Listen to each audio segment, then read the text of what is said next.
Hi అందరికీ. ఈ రోజుల్లో మనం ప్రతి చిన్నదానికి ఓటీపీ వాడుతున్నాం. అంటే మనకి ఏదైనా అమెజాన్ నుంచి కానీ ఫ్లిప్కార్ట్ నుంచి పార్సిల్ వచ్చినా, జొమాటో స్విగ్గీ వచ్చినా, అలాగే ఒక్కొక్కసారి మనకి ర్యాపిడో, ఓలా లాంటి సర్వీసెస్ బుక్ చేసుకున్నా, బ్యాంక్ ట్రాన్సాక్షన్స్కైనా, ఇన్కమ్ ట్యాక్స్ ఫైలింగ్కైనా, గవర్నమెంట్ సర్వీస్కైనా అన్నిటికీ కూడా మనం మొబైల్ నెంబర్ ఇచ్చి ఓటీపీ వస్తుంది చెప్తున్నాం.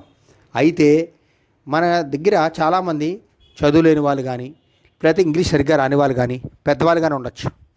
వాళ్ళకి బ్యాంక్ నుంచి వచ్చిందా, లేకపోతే అదే టైంలో వేరే సర్వీసెస్ అమెజాన్ నుంచి పార్సిల్ వచ్చినా, లేకపోతే ఓటీటీ వెబ్సైట్ లాగిన్ అవ్వడానికి చెప్పాలన్నా, వాళ్ళకి దేని నుంచి వచ్చింది ఎవరన్నా ఓటీపీ అడిగితే అది బ్యాంక్ నుంచి వచ్చిందో వాళ్ళు భయపడిపోవచ్చు.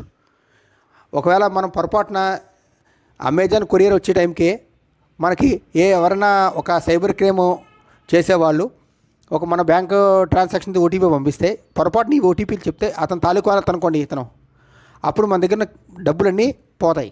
అంచేత నా విజ్ఞప్తి ఏంటంటే, ప్రభుత్వం వారికి, టెలికాం షాప్ వారికి బ్యాంక్ ట్రాన్సాక్షన్స్కి ఒక పర్టికులర్ ఓటీపీ 7 అంకెలు, 6 అంకెలు, 8 అంకెలు ఇప్పుడు ఉన్నట్టే పెట్టి, మిగతా వాటికి మాత్రం అంకెలు వేరు ఉండాలి. లేదా బ్యాంక్ ట్రాన్సాక్షన్స్కి మాత్రం ఫైనాన్షియల్ లావాదేవీలకి, ఆర్థిక లావాదేవీలకి పర్టికులర్గా ఒక 5 నుంచో 6వ నెంబరు, 7వ నెంబరు, ఆ నెంబర్కి స్టార్ట్ అయ్యేదైతేనే ఉండాలి.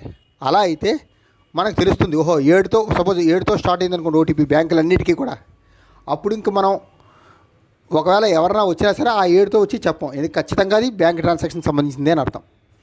ఇది టెలికాం శాఖ వారికి పంపించేటట్టు మీ అందరూ కూడా కృషి చేస్తే బాగుంటుందని నా విన్నపం. బాయ్.